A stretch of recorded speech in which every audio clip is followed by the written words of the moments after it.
Welcome back to Insight Media. We covered it all here, from the latest in sports and entertainment to the big ideas shaping politics and culture.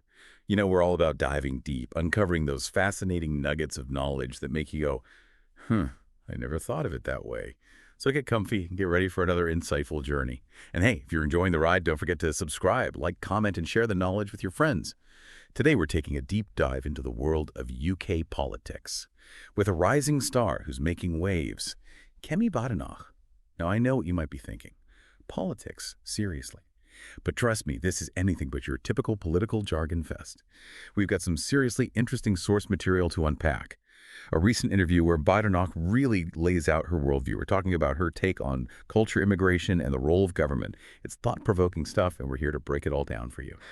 Right, we're going beyond those surface-level headlines to really understand what drives Badenoch's perspective and why her ideas are resonating with so many people. Okay, so to kick things off, let's rewind a bit and delve into Badenoch's background.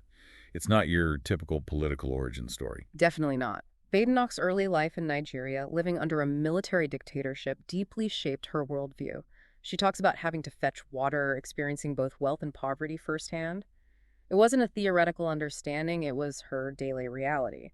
When she moved to the UK in 1996 at age 16, her father gave her his last dollar. Think about the weight of that moment. It speaks volumes about her family's values, hard work, resourcefulness, and making the most of what you have. It's incredible how those formative experiences can shape someone's trajectory. In Badenoch's case, it ultimately led her to the Conservative Party. But it wasn't a straight path. She actually found herself disillusioned with the UK education system. It's interesting, right? She was a straight-A student in Nigeria, but she felt the UK system lacked ambition and didn't push students to excel. She saw it as a form of what she calls the soft bigotry of low expectations. I'm curious, did this experience fuel her desire for a more muscular approach to governing? The kind of proactive, high expectations approach she advocates for now? It's definitely possible. You can see how those early experiences might have planted the seeds for her later political beliefs. And it wasn't just personal experience that shaped her thinking. Badenoch is a voracious reader, and she credits books like Thomas Sowell's Basic Economics, Hayek's Road to Serfdom, and Jonathan Haidt's The Righteous Mind as major influences on her conservative leanings. Yeah, this is where it gets really fascinating for me. Badenoch mentions that she didn't even realize Thomas Sowell was black when she first read his work. That's a powerful statement about the importance of engaging with ideas on their own merit, regardless of who's presenting them. Absolutely. She prioritizes the strength of an argument, the logic behind it, not the identity of the author. It's a refreshingly colorblind approach, and it challenges us to examine our own intellectual biases. Do we gravitate towards ideas simply because they align with certain identities? Or are we truly open to engaging with diverse perspectives based on their merit? It's a question worth pondering, wouldn't you say? Absolutely. So with this intellectual foundation in place, how does Badenoch view the current state of the UK? It seems she's got some pretty strong opinions about where things are headed. She's definitely not shy about expressing her concerns. Badenoch is deeply critical of the UK's economic and social landscape. She points to low productivity, high immigration, and what she calls a managerial approach to governance that's more focused on maintaining the status quo than driving real progress. She even goes so far as to say the UK government talks a good game about conservative values, but governs from a more liberal perspective. Let's unpack that a bit. She uses some pretty striking statistics to illustrate her point about immigration. Did you know that in a single year, net migration to the UK reached nearly 1 million people? That's a significant portion of the population, but 16% over a 12-year period. It's a staggering number, and it feeds into her concern that this level of immigration isn't translating into genuine economic growth for the country as a whole. That's interesting, because she emphasizes that GDP alone isn't a reliable indicator of a nation's well-being. A country can have a growing GDP while its citizens struggle to make ends meet. Right, it's about individual prosperity, not just abstract economic indicators. And this ties into Badenoch's broader critique of what she calls the hacking of liberalism. She believes that well-intentioned liberal values like tolerance and inclusivity have been twisted and exploited to undermine the very systems they were meant to protect. That's a pretty bold claim. Can you give us a specific example of what she means by this hacking? She shares an anecdote about hotels profiting by housing asylum seekers, creating a system where the incentives are totally out of whack. Instead of genuine solutions, we end up with a bureaucratic mess that benefits a select few while exacerbating the problem. It's a prime example of how seemingly good intentions can lead to harmful outcomes when we're not paying attention to the bigger picture. It really highlights the unintended consequences that can arise when policies aren't thought through carefully. It's like we're putting a Band-Aid on a much deeper wound. But what's the alternative? Where does Badenoch see a path forward amidst all these challenges? Well, she proposes what she calls muscular liberalism, which sounds like a bit of an oxymoron, don't you think? It's not a term you hear every day. It definitely catches your attention, right? It seems to suggest a liberalism that's strong and assertive, capable of defending its core values while also being compassionate and promoting genuine economic growth. So it's about finding that balance between individual liberty and the need for a cohesive society. Exactly. Badenoch argues that a truly thriving society requires both a respect for individual freedoms and a strong sense of shared values that bind people together. It's not an either or proposition for her. It sounds like she's trying to redefine what it means to be a conservative in the 21st century. It's not just about small government and tax cuts. It's about actively shaping a culture that values freedom, responsibility, and a sense of purpose. It's about creating an environment where people are empowered to succeed, not just handed handouts. I think that's a key takeaway here. Badenoch is challenging that traditional left-right dichotomy. She's pushing for a more nuanced approach, one that recognizes the limitations of both unfettered individualism and excessive government control. It's about finding that sweet spot where individual initiative can flourish within a framework of shared values and a common good. She actually brings up a conversation she had with J.D. Vance, the author of Hillbilly Elegy and now a U.S. Senator. It seems they both share similar concerns about the direction of Western society. What's fascinating about their conversation is the focus on the millennial experience. They both see a need for their generation to step up and lead, to offer a fresh perspective and challenge the status quo.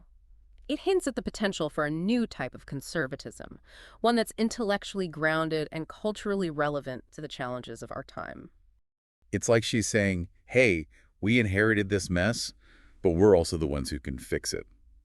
There's a sense of urgency, a call to action for millennials to take ownership and shape a better future. Do you think her message is resonating with younger generations? It's hard to say for sure, but her willingness to challenge conventional thinking and offer a different vision is certainly attracting attention. And that brings us to a crucial question for you, the listener. Why should you care about what some rising star in UK politics has to say? How does this all connect to your life? Right, because on the surface, it might seem like just another political debate happening across the pond. But there's something deeper here, isn't there? Absolutely. I think there are some universal takeaways from Badenoch's perspective that transcend geographical boundaries. Give us the goods. What are those key takeaways? First and foremost, she reminds us that ideas have consequences.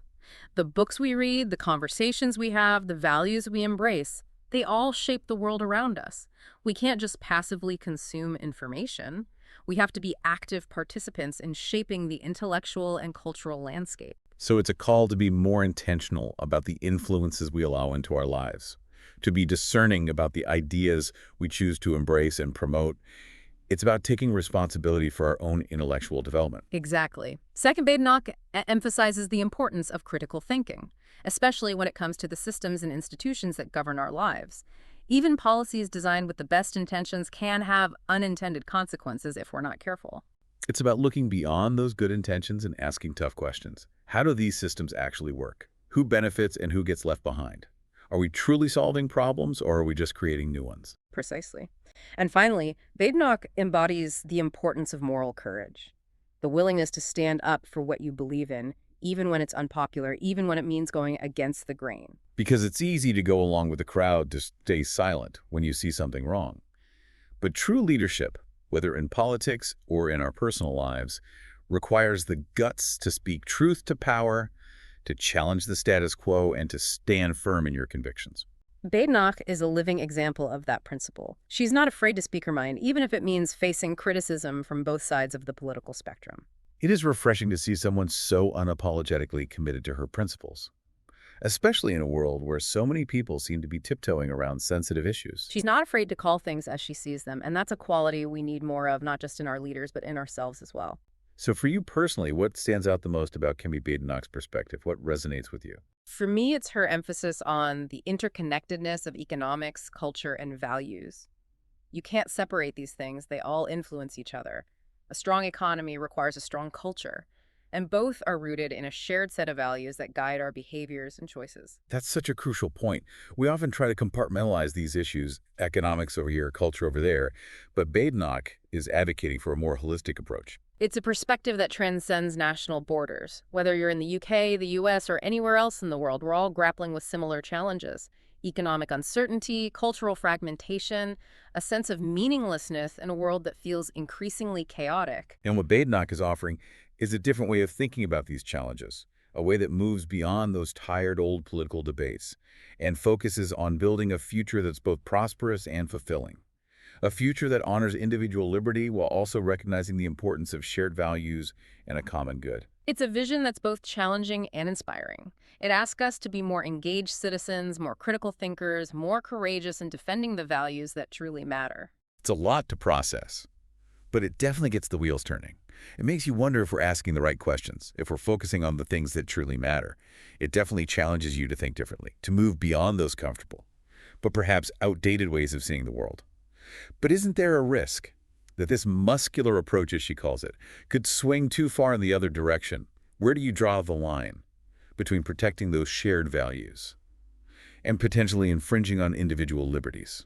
That's the million-dollar question, isn't it? It's a tension that every society grapples with, the balance between individual freedom and the common good. It's not always clear-cut.